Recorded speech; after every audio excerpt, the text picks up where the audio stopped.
نعرہ رسالت، نعرہ حیدری، نعرہ حیدری، حسینیت، یزیدیت، دشمنان اہل بیت پہ لعنت، بآواز بلند صلوات پڑھیں۔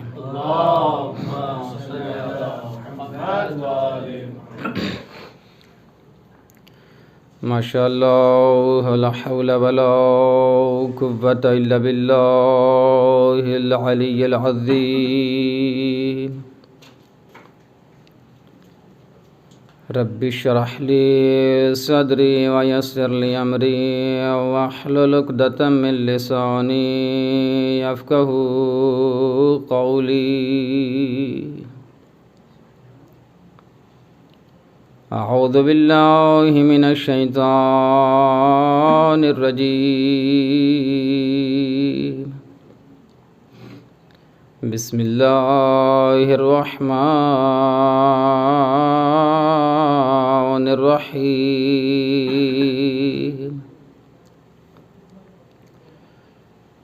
الحمد للہ الذی اول بلا زوال والقائم بلا فناء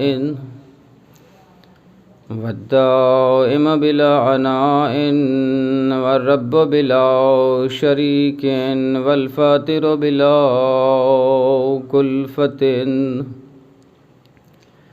لیس له حد فی زمان ولا نہایۃ فی مکان۔ الصلاة والسلام علی اخیہ ووصیہ ووزیرہ ووارث علمہ، علم الاولین والآخرین، علی ابن ابی طالب صلوات۔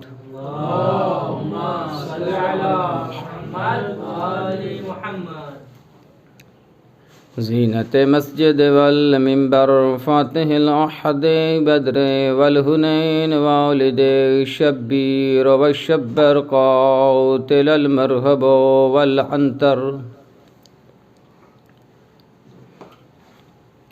علی لعنۃ اللہ علی اعدائہم وملعونین ومنکر فضائلہم۔ اما بعد فقد قال رسول اللہ صلی اللہ علیہ وآلہ وسلم، زینوا مجالسکم بذکر علی ابن ابی طالب الصلوات۔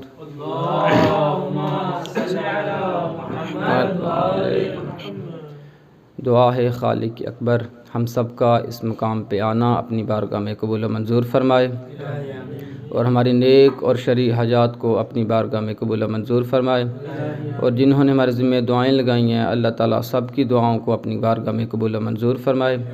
حق محمد و آل محمد کے صدقے جو بیمار ہیں ان کو شفاء کلی عطا فرمائے، اور جن کے لیے خصوصی دعا کے لیے کہا گیا ہے کیونکہ یہ مرحومین کی مجلس ہے، مرحومین کے صالح ثواب کی، تو ان کے لیے 1 مرتبہ سورہ فاتحہ اور 3 مرتبہ سورہ اخلاص پڑھ کے ان کی روح کو ارسال فرمائیے۔ ان کے حمیدہ غلام عباس ویر جی، محمد رفیق لدہ جعفر، حسین ربی، شوکت میگ جی، حسین رو جی ویر جی اور ان کی فیملی کے لیے سورہ فاتحہ مع ان کے 3 مرتبہ سورہ اخلاص پڑھ کر ارسال فرمائے۔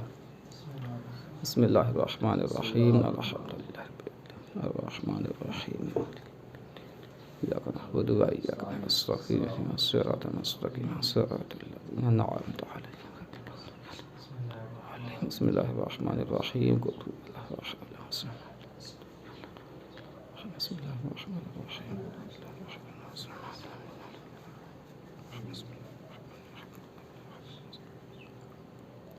مرحومین کی مغفرت کے لیے اور دعاؤں کی قبولیت کے لیے بآواز بلند صلوات پڑھیں۔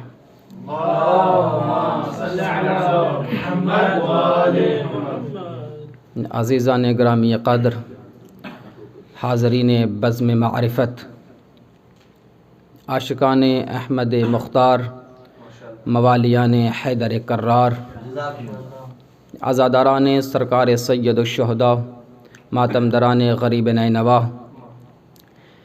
احساس وجود کا تقاضا شعور بندگی ہے، اور شعور بندگی کا تقاضا یہ ہے کہ معطی وجود، مؤثر علی کل موجود، لا یدرک الصفات، قدیم بالذات، قادر و قدیر، رحمان و رحیم پروردگار کی حمد و ستائش بمثل نفس رواں جاری رہے، اور ہمارا سلام ہو اللہ کے ان منتخب اور برگزیدہ بندوں پر جن کے لیے اللہ نے لفظ درود کو خلق کیا، جن کے لیے اللہ نے لفظ درود کو خلق کیا۔ ہمارے لاکھوں سلام ہو، لاکھوں درود ہوں اللہ کے ان مصطفیٰ مرتضیٰ مجتبیٰ بندوں پر جن کی ہر ادا کو اللہ نے شریعت بنا دیا، جن کے کھڑے ہونے کے انداز کو شریعت میں قیام کہا جاتا ہے، جن کے جھکنے کے سلیقے کو شریعت میں رکوع کہا جاتا ہے، جن کے بیٹھنے کے انداز کو شریعت میں قعود کہا جاتا ہے۔ یہ اگر جبیں اور زمین کے اتصال کے ساتھ انہوں نے سجدہ جیسی عظیم عبادت کو قائم کیا، جب جبیں اور زمین آپس میں متصل ہوتی ہیں تو سجدہ جیسی عظیم عبادت وجود پاتی ہے۔ تو میں یہ کہنا چاہتا ہوں کہ ان ہستیوں نے اس وقت بھی سجدہ کیا جب نہ جبیں کا تصور تھا نہ زمین کا تصور تھا۔ ان ہستیوں نے اس وقت بھی سجدہ کیا، نہ جبیں کا تصور تھا نہ زمین کا تصور تھا۔ ان کی ہر ادا کو اللہ نے شریعت بنا دیا۔ ان کے ٹہلنے کے طریقے کو شریعت میں طواف کہا جاتا ہے، ان کے سفر کرنے کے انداز کو شریعت میں حج کہا جاتا ہے، ان کے صبر کرنے کے طریقے کو شریعت میں صوم کہا جاتا ہے، ان کے خیرات کرنے کے انداز کو شریعت میں خمس و زکوٰۃ کہا جاتا ہے۔ اگر یہ جبیں کو زمین پر رکھیں تو وہ سجدہ ہوا کرتا ہے، تو پھر یہاں پر ایک جملہ مجھے کہنے کی اجازت دیجئے نا کہ جو بندہ جبیں اور زمین کے وجود میں آنے کے بعد سجدہ کرے اسے ساجد کہا جاتا ہے، اور جو جبیں اور زمین کے وجود میں آنے سے پہلے سجدہ کرے اسے سجاد کہا جاتا ہے۔ ان کی ہر ادا کو اللہ نے شریعت بنایا۔ اللہ نے ہمیں ایسے محمد دیے ہیں نا، اللہ نے ہمیں ایسے محمد دیے ہیں کہ 1400 سال سے لے کر اب تک دنیا ان میں کوئی عیب تلاش نہیں کر سکی، ایسے محمد دیے ہیں۔ نہیں ایسے وہ محمد کون؟ نہیں سوال تو بنتا ہے نا کہ یہ محمد آپ کیوں استعمال کر رہے ہیں؟ تو رسول خدا کیا فرماتے ہیں؟ اولنا محمد، آخرنا محمد، اوسطنا محمد، کلنا محمد۔ ہمارا پہلا بھی محمد ہے، ہمارا آخری بھی محمد ہے، اور ہم سارے کے سارے محمد ہیں، ہم سارے کے سارے محمد ہیں۔ اس طرح ایک مولانا نے ایک جگہ پہ یہ حدیث بیان کی تو آگے سے ایک بندہ کھڑا، اس نے سوال کیا مولانا یہ حدیث جو ہے وہ آدھی سمجھ آتی ہے آدھی سمجھ نہیں آئی۔ ان کا وہ کیسے؟ ان کا اولنا محمد، آخرنا محمد، اوسطنا محمد، یہاں تک تو سمجھ آتی ہے کہ اولنا محمد مصطفیٰ صلی اللہ علیہ وآلہ وسلم، آخرنا محمد امام اجل اللہ فرجہ الشریف، اوسطنا محمد یہ بھی سمجھ آتا ہے امام محمد باقر علیہ السلام۔ یہ تین محمد نام، یہ تین تو سمجھ آتے ہیں، لیکن کلنا محمد سمجھ نہیں آیا۔ ان میں تو علی بھی ہے، ان میں تو حسن بھی ہے، ان میں تو حسین بھی ہے، ان میں تو جعفر صادق بھی ہے، ان میں تو علی نقی بھی ہے، محمد تقی بھی ہے۔ تو یہ آدھا حصہ سمجھ آتا ہے آدھا حصہ سمجھ نہیں آتا۔ انہوں نے کہا اچھا میں سمجھاتا ہوں آسان طریقے سے۔ انہوں نے کہا اچھا تم ایسا کرو قرآن لے کے آؤ۔ وہ بندہ قرآن لے کے آیا تو یہاں پر میں جملہ کہنا چاہتا ہوں کہ ناطق کے قرآن کو سمجھانے کے لیے انہوں نے سامت قرآن کا سہارا لیا، اور دلیل کی دلیلیت، یہ قانون ہے کہ دلیل کی دلیلیت تام ہوتی ہی اس وقت ہے جب دلیل قرآن سے ہو۔ انہوں نے کہا کہ اچھا کھولو قرآن۔ جب قرآن کو کھولا گیا سب سے پہلی سورہ ان کا سورہ فاتحہ، دوسری سورہ بقرہ، ان کا تیسری سورہ آل عمران، چوتھی سورہ نساء، اس طرح چلتے چلتے سورہ مزمل، سورہ مدثر، سورہ فلاں، سورہ فلاں، اس طرح کرتے کرتے جب پہنچے نا سورہ ناس پہ، ان کا اچھا یہ آخری سورہ کون سی ہے؟ سورہ ناس۔ ان کا اچھا آپ قرآن کو بند کر۔ قرآن کو بند جب کیا گیا نا تو کہتے ہیں کہ اب بتا یہ کیا ہے؟ کہتا ہے یہ قرآن ہے. کہتے ہیں اسی طرح جب ان ساری ہستیوں کے ایک کو ایک پیکر میں ڈھال کر دیکھو گے تو یہ سارے کے سارے محمد نظر آئیں گے. ایک ایک کر کے دیکھو گے تو کوئی علی نظر آئے گا, کوئی حسن نظر آئے گا, کوئی حسین نظر آئے گا, کوئی محمد باقر نظر آئے گا. بآواز بلند صلوات پڑھیں.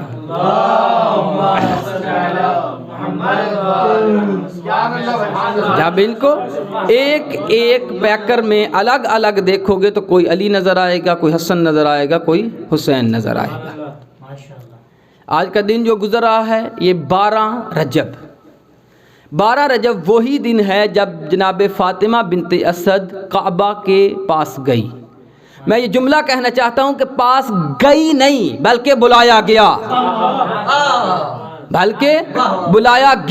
گئی نہیں بلکہ بلایا گیا. وہ کیسے؟ جناب فاطمہ بنت اسد کے ذہن میں بھی تو ہوگا نا کہ آج سے کچھ عرصہ پہلے یہاں پر بھی ایک بی بی آئی تھی. وہ خانہ کعبہ نہ تھا لیکن بیت المقدس تو تھا, وہ بھی عبادت کی جگہ تھی, عبادت خانہ تھا اس وقت. جب وہ آئی تھی تو ان کی رہائش بھی وہاں پر تھی. عبادت خانہ جو بیت المقدس تھا اسی کے اندر رہا کرتی تھی. اور جب وقت ولادت قریب آیا تو کیا کہا؟ اخرجی یا مریم, اے مریم یہاں سے نکل جا. یہ لفظ اخرجی استعمال ہوتا ہی اس کے لیے ہے کہ جو وہاں پر رہتا ہو اور اس کو نکالا جائے. نکل جانا لفظ ہوتا ہی استعمال اس لیے ہے, یہ نہیں ہے کہ کوئی بندہ دروازے سے بھی آ رہا ہے اس کو کہا نکل جاؤ, وہ تو بھی داخل ہی نہیں ہوا.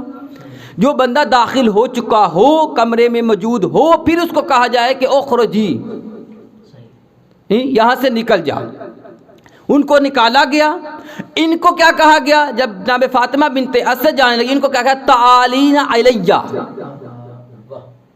تعالینا الیہ.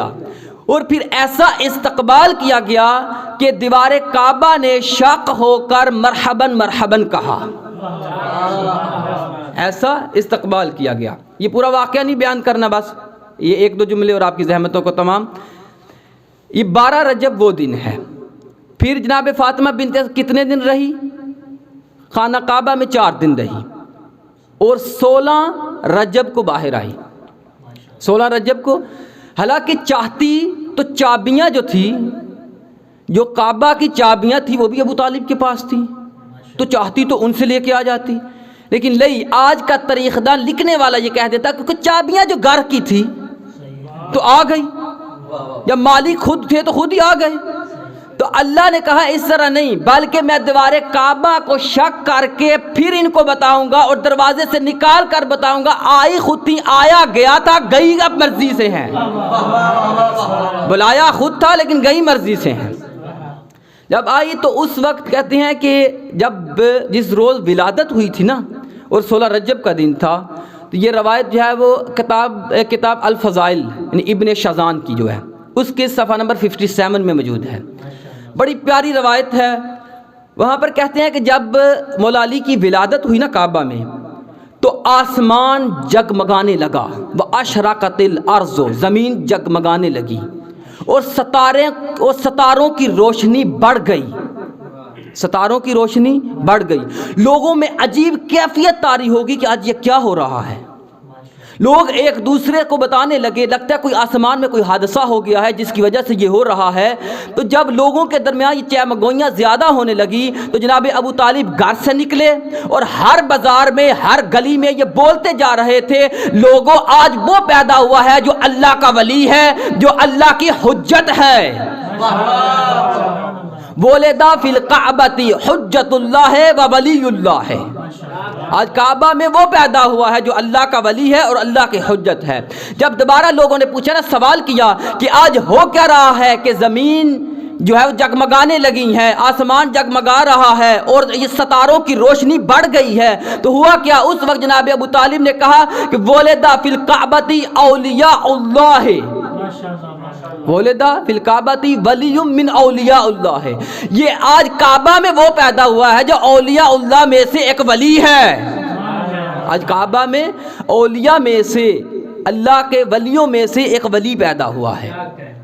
جب اسی طرح تو جناب ابو طالب جب خانہ کعبہ کے قریب گئے ہیں تو وہاں پر جناب فاطمہ بنت اسد سے مولا علی کو لیا اور سینے کے ساتھ لگایا۔ میں کہتا ہوں کہ ایک رحل سے علی دوسری رحل میں منتقل ہوئے، ایک رحل سے علی دوسری رحل کی طرف منتقل ہوئے۔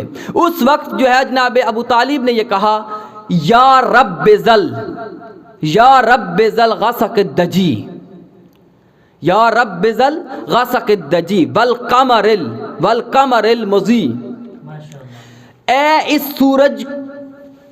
اس سورج کو طلوع کرنے والے، بتا، کیا بتا، اس بچے کا نام کیا ہے؟ کیوں؟ دیکھیں نا، ایک طریقہ ہوتا ہے جس کے گھر بچہ پیدا ہوتا ہے نا، یعنی کہ نام جو ہے اسی فیملی میں سے کوئی رکھتا ہے یا والدین رکھتے ہیں، تو چاہیے تو تھا نا کہ جناب ابو طالب جو ہے وہ سب سے پہلا تحفہ اس بچے کو اس کا نام دیتے، یا جناب فاطمہ بنت اسد اس کا نام رکھتی، لیکن کیا کیا؟ خود نام نہیں رکھا، بلکہ اللہ سے سوال کیا کہ یہ جو مولود تیرے گھر میں پیدا ہوا ہے اس کا نام کیا ہے، اس کا نام کیا ہے؟ تو کہتے ہیں کہ ہاتف غیبی سے، اسی میں یہ روایت موجود ہے کہ ہاتف غیبی سے یعنی کہ آواز آئی، ان اسمہ اسم علی، ان اسمہ اسم علی من اشتق من العلی، اس کا نام علی ہے جو میرے نام علی سے مشتق ہے۔ اللہ یہ فرمانا چاہتا ہے کہ میں علی الاعلی ہوں اور یہ میں تجھے علی دے رہا ہوں، میں علی الاعلی ہوں اور یہ میں تجھے علی دے رہا ہوں۔ بس آخری روایت، اور اس کے بعد جو 2 جملے ذکر مصیبت کے، پھر زحمت تمام۔ روایت یہ میں نے جو اس کو دیکھا اور پڑھا، تقریباً مجھے 3 جگہوں پہ ملی۔ ایک یہ ہے وہ ینابیع المودہ میں، یعنی حنفی قندوزی کی جو اس میں بھی ہے، دوسری مجمع البحرین، یعنی مجمع البحرین میں اور ینابیع المودہ میں، ان دونوں کتابوں میں یہ ایک ہی طریقے سے موجود ہے، دونوں کتابوں میں یہ ایک ہی طریقے سے موجود ہے، کوئی فرق نہیں تھا۔ لیکن ایک اور میری تفسیر برہان، یعنی کہ جلد 4 صفحہ نمبر 7، اس میں جو ملی اس میں تھوڑی سی چینجنگ تھی، اس لیے میں چاہتا ہوں کہ دونوں روایات کو بیان کروں، حالانکہ مفہوم ایک ہے دونوں کا آخر میں، لیکن یہ چاہتا ہوں کہ دونوں روایات کو بیان کروں کیونکہ دونوں کا ایک اپنا لطف ہے۔ سب سے پہلے مجمع البحرین کی بیان کرتا ہوں۔ وہاں پر کہتے ہیں کہ ایک دفعہ علی ابن ابی طالب کا گزر ہو، واقعہ آپ کا سنا ہوا ہے، یعنی گزر رہے تھے وادی نمل سے، وادی نمل سے گزر ہو رہا تھا تو ساتھ ایک صحابی تھے۔ ایک صحابی نے پوچھا کہ جب وہ گزر رہے تھے تو آگے جو مکڑیاں جو تھی، مطلب کہ چونٹیاں، انہوں نے جب دیکھا تو ایک چونٹیوں کی سردار چونٹی نے یہ کہا کہ اے چونٹیوں اپنی بلوں سے باہر آ جاؤ۔ یہ وہی وادی تھی جہاں سے سلیمان نبی کا گزر ہوا تھا، اور جب سلیمان نبی کا گزر ہو رہا تھا تو اسی سردار چونٹی نے یہ کہا تھا کہ اے چونٹیوں اپنی اپنی بلوں میں داخل ہو جاؤ، سلیمان نبی کا لشکر جا رہا ہے، پیروں کے نیچے روندی جاؤ گی، پیروں کے نیچے روندی جاؤ گی۔ جب یہ واقعہ قرآن میں بھی موجود ہے، اس وقت جناب سلیمان کے جو الفاظ یوز ہوئے ہیں، جو جناب سلیمان نے استعمال کیے، فتبسما، جناب سلیمان مسکرائے۔ یہ مسکرائے کیوں تھے؟ کیوں کہ وہ ان چونٹیوں کی زبان کو جانتے تھے، چونٹیوں کی زبان کو جانتے تھے۔ تو میں اب آپ سے سوال کرتا ہوں، آیا آپ چونٹیوں کی زبان کو جانتے ہیں؟ نہیں، میں جانتا ہوں؟ نہیں، ہم نہیں جانتے۔ کوئی انسان بشر عامی جو ہے ان چونٹیوں کی زبان کو نہیں جانتا۔ تو میں آج کے اس ملا کو بتانا چاہتا ہوں کہ جب ایک سلیمان نبی ہم جیسا نہیں ہے تو فخر سلیمان ہم جیسا کیسے؟ ایک سلیمان نبی ہم جیسا نہیں ہے تو فخر سلیمان ہم جیسا کیسے؟ وہ جب گزر رہے تھے تو اس صحابی نے مولا سے کہا کہ جب دیکھا کہ پوری کی پوری زمین جو اتنی زیادہ چونٹیاں کہ پوری کی پوری زمین جو ہے وہ کالی نظر آنے لگی، یعنی سیاہ نظر آنے لگی، اس نے کہا سبحان من یعلم عدد ھذا النمل، کہا پاک ہے وہ ذات جو ان چونٹیوں کی تعداد کو جانتی ہے۔ جب اس نے کہا نا کہ پاک ہے وہ ذات جو ان چونٹیوں کی تعداد کو جانتی ہے، تو علی بن ابی طالب اس کی طرف دیکھ کے کہتے ہیں اگر تعریف ہی بیان کرنی ہے تو اس طرح نہ کر، تو کہتا ہے مولا کیسے کروں؟ کہتے ہیں مولا کہتے ہیں اس طرح کہ سبحان من خلق ھذا النمل، پاک ہے وہ ذات جس نے ان چونٹیوں کو خلق کیا۔ اس نے بڑا تعجب بر لہجے میں سوال کیا، مولا کیا آپ ان چونٹیوں کی تعداد کو جانتے ہیں؟ کیا آپ ان چونٹیوں کی تعداد کو جانتے ہیں؟ مولا نے کہا نعم، ہاں میں جانتا ہوں۔ مولا کہتے ہیں تھوڑی سی وضاحت کریں اس کی۔ مولا کہتے ہیں آپ ان چونٹیوں کی تعداد کے بارے میں سوال کرتے ہو، میں تو اتنا بھی جانتا ہوں کہ اس میں سے نر کتنے ہیں اور مادہ کتنے ہیں۔ اس میں سے نر کتنے ہیں اور مادہ کتنے ہیں۔ اب دوسری روایت جو کہ تفسیر برہان میں ہے، اس میں سوال پوچھنے والے عمار یاسر ہیں، اور عمار یاسر کا کیا مقام ہے آپ جانتے ہیں۔ جب یعنی کہ اسی وادی سے وہ گزر رہا تھا، جو واقعہ تھا وہ آپ کے سامنے گزر چکا، وہ آپ کے ان کے ذہنوں میں آ چکا، ابھی فقط وہ اسی روایت کو ذکر کروں گا۔ عمار یاسر نے جب سوال کیا، دیکھا چونٹیوں کو، کہا مولا کو کہا ترا احدن، مولا کیا آپ کسی ایسے بندے کو جانتے ہیں؟ ترا احدن، کیا کسی آپ ایسے کو جانتے ہیں؟ یہ سوال میں غور کیجئے، اس نے کیا کیا تھا؟ اس نے سوال نہیں کیا تھا، ڈائریکٹ اللہ کی توصیف بیان کر دی تھی کہ اس کے ذہن میں یہ تھا کہ اللہ ہی جانتا ہے بس۔ اور عمار یاسر کی معرفت یہ تھی کہ اس کو پتا تھا کہ کوئی فرد ایسا ہے جو جانتا ہے۔ ترا احدن سے سوال کیا، مولا کسی آپ نے ایسے مرد کو دیکھا ہے، کسی ایسے بندے کو دیکھا ہے جو اللہ کی اس خلق کردہ مخلوق کی تعداد کو جانتا ہو؟ جو اللہ کی اس خلق کردہ مخلوق کی تعداد کو جانتا ہو۔ مولا نے کہا نعم، ہاں میں جانتا ہوں۔ مولا نے کہا میں تم یہ کہتے ہو نا کہ ان کی تعداد کو جانتا ہوں، مولا کہتے ہیں میں ایسے فرد کو جانتا ہوں جو ان کی تعداد کو بھی جانتا ہے، جو ان کے مذکر اور مؤنث کو بھی جانتا ہے، جو ان کی عمر کے بارے میں بھی آگاہ ہے کہ ان کی عمریں کتنی ہیں۔ تو عمار یاسر نے سوال کیا مولا وہ کون سا مرد ہے، وہ کون ہے؟ مولا نے کہا اچھا عمار تو نے قرآن سورہ یاسین کی کل شیء احصینہ فی امام مبین یہ آیت کبھی پڑھی ہے؟ عمار کہتے ہیں ہاں مولا میں نے پڑھی ہے، کہ ہر چیز کا علم جو ہے وہ امام مبین کو دے دیا گیا ہے۔ کہتے ہیں ہاں مولا میں نے یہ آیت پڑھی ہے۔ مولا کہتے ہیں اچھا یہ امام مبین کون ہے؟ مولا آگے سے یہ فرماتے ہیں کہ یہ سن لو کہ کل شیء احصینہ فی امام مبین، یہ وہ جس کو یہ امام مبین، وہ جس کو یہ سارے علم دے دیے گئے ہیں، انا هو الامام المبین، میں ہی وہ امام مبین ہوں، میں ہی وہ امام مبین ہوں۔ محمد وآل محمد صلوات اللہم صلی علی محمد وآل محمد۔ میری عادت ہے کہ میں کوشش کرتا ہوں خواہ جہاں پر ہم تمرین کرتے ہیں وہاں پر ہو یا یہاں پر جہاں بھی ہو، کبھی موقع مل جائے تو ساتھ ایک پیغام ضرور ہوتا ہے، مجلس میں ایک پیغام ضرور ہوتا ہے، کیونکہ ہم بھی کوئی معصوم نہیں ہیں، ہمیں بھی پیغام کی اور ضرورت ہے۔ وہ پیغام ایک واقعے کی صورت میں ہے۔ جناب ابو ذر اور جناب سلیمان یہ دونوں رسول خدا کے پاس جو ہے وہ بیٹھے ہوئے ہیں۔ رسول خدا نے 1 دینار ابو ذر کو دیا اور 1 دینار جو ہے وہ سلیمان کو دیا۔ کہتے ہیں کہ یہ میں آپ کو دینار دیتا ہوں، جہاں آپ کا دل چاہتا ہے اس کو خرچ کرو۔ سلیمان ابھی وہاں سے لے کر نکلے ہی تھے، آگے ایک فقیر مانگنے والا آیا، اس کو دے دیا، وہ دینار اس کو دے دیا۔ ابو ذر کے پاس راشن نہیں تھا، اس نے اس 1 دینار سے جو کچھ ملتا تھا وہ خرید لیا۔ جب اگلے دن واپس آئے نا، رسول خدا ان کو سمجھانا چاہتے تھے کچھ۔ جب اگلے دن واپس آئے نا تو رسول خدا نے کہا کہ کل جو میں نے آپ دونوں کو دینار دیا تھا اس کا حساب دو، اور حساب اس طرح نہیں دو بلکہ پہلے ایک پتھر کو گرم کروایا، ایک پتھر کو گرم کروا کے جب وہ شدت کے ساتھ گرم ہو کے سرخ ہو گیا نا، کہا کہ اس پتھر پہ کھڑے ہو جاؤ اور مجھے اس دینار کا حساب دو۔ اور جناب سلیمان جلدی سے اس پتھر کی طرف گئے اور کھڑے ہوئے، کہا انفقت فی سبیل اللہ۔ ان کو 1 سیکنڈ لگا، انہوں نے جلدی سے بتایا اور آ گئے۔ جب ابو ذر کو کہا نا تو وہ پریشان ہو گئے.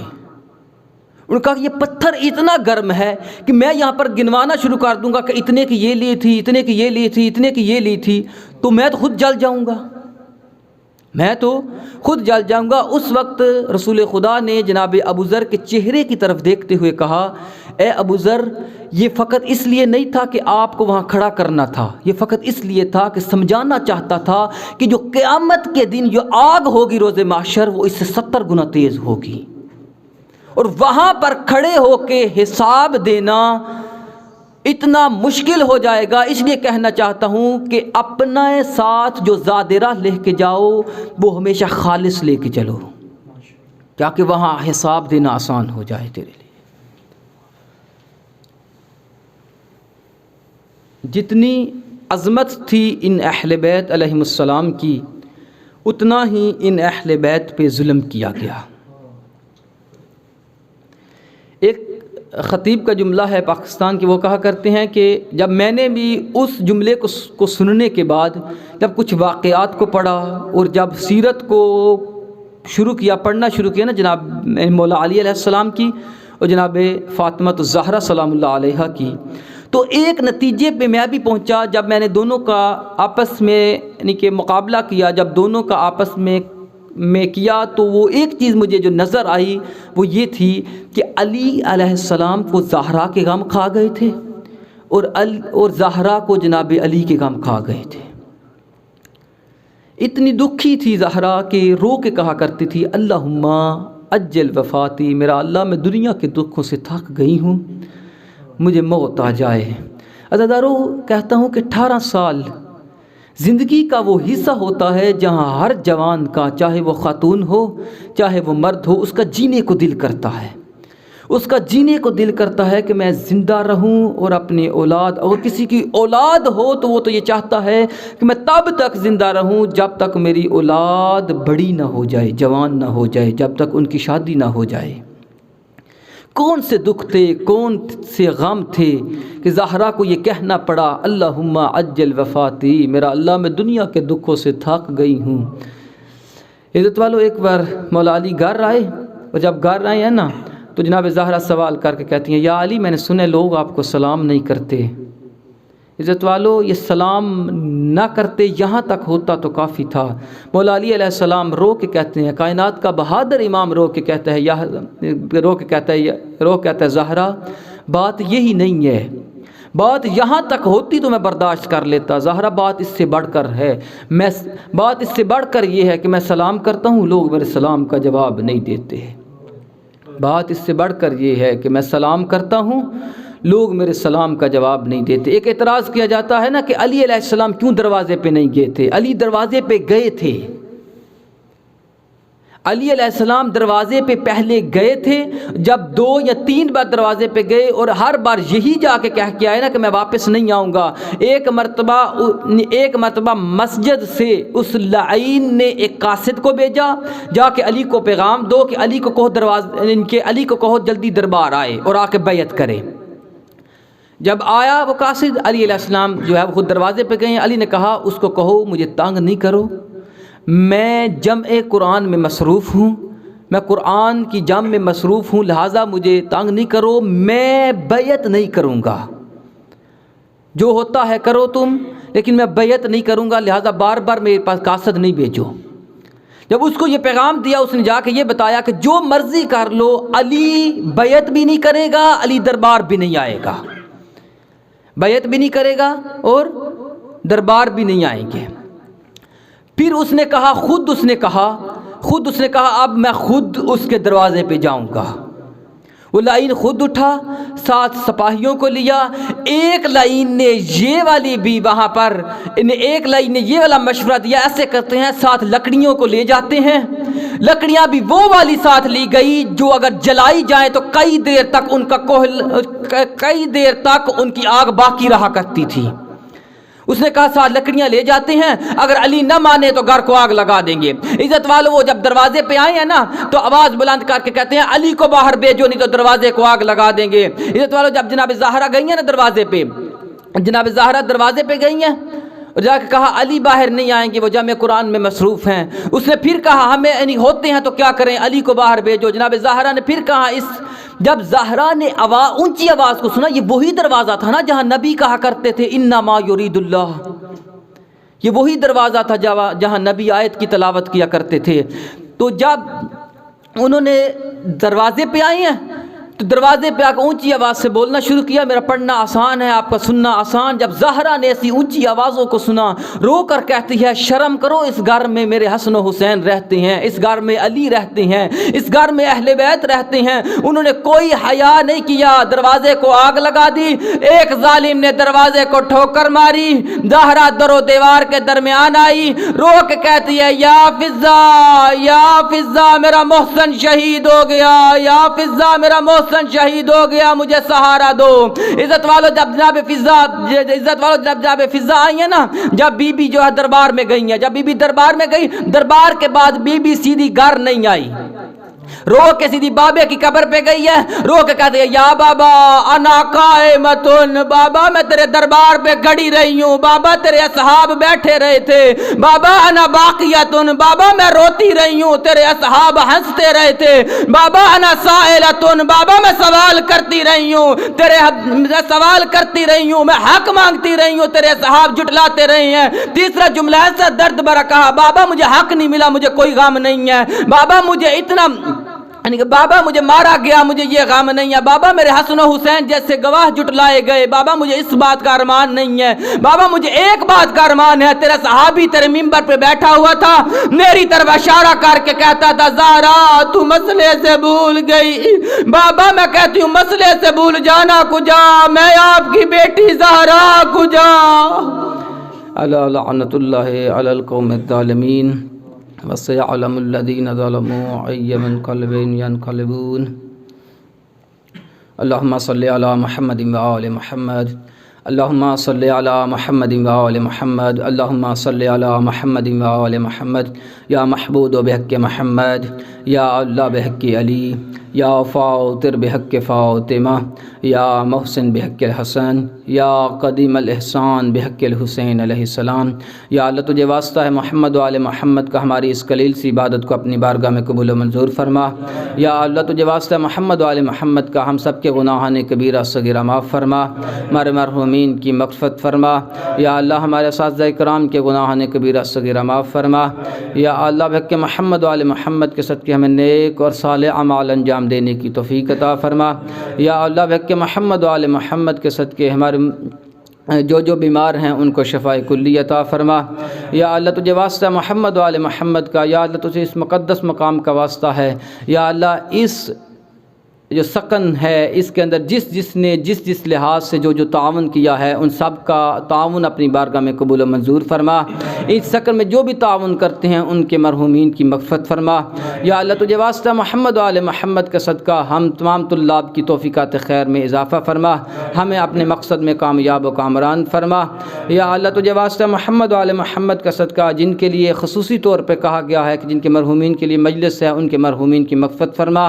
یا اللہ تجھے واسطہ محمد و آل محمد کا صدقہ جو بیمار ہیں جس نے مجھے جو ہے وہ دعا کے لیے کہا گیا ہے، یا اللہ سب کی دعاؤں کو قبول و منظور فرما، ہماری شرعی حاجات کو اپنی بارگاہ میں قبول و منظور فرما، ہمارے امام کے ظہور میں تعجیل فرما، ہمیں ان کے خادموں میں شمار فرما۔ یا اللہ تجھے واسطہ محمد و آل محمد کے صدقے یہ اس سکن کے جو مسئول ہیں، جو مطلب برادران ہیں یا جو بھی مدیر ہیں، ان سب کی توفیقات خیر میں اضافہ فرما، ان سب میں جتنے بھی لوگ جو ہیں وہ تعاون کرتے ہیں ان سب کی توفیقات خیر میں اضافہ فرما۔ یہ 1 مرتبہ سورہ فاتحہ اور 3 مرتبہ سورہ توحید پڑھ کر یہ جو میں نام لوں گا ان کے مرحومین کی روح کو سوال فرما دیں۔ حمیدہ غلام عباس ویر جی، محمد رفیق لدہ جعفر، حسین ربی، شوکت میگھ جی، حسین رویت جی، ویر جی اور ان کی فیملی اور ان کے مرحومین اور جو موجود ہیں اس مجلس میں ان سب کے مرحومین، اور ان کے لیے جن کا کوئی فاتحہ پڑھنے والا نہیں ہے سب کے لیے سورہ فاتحہ اور 3 مرتبہ سورہ توحید پڑھ کے ان کی روحوں کو ارسال فرمائیں۔ بسم اللہ الرحمن الرحیم۔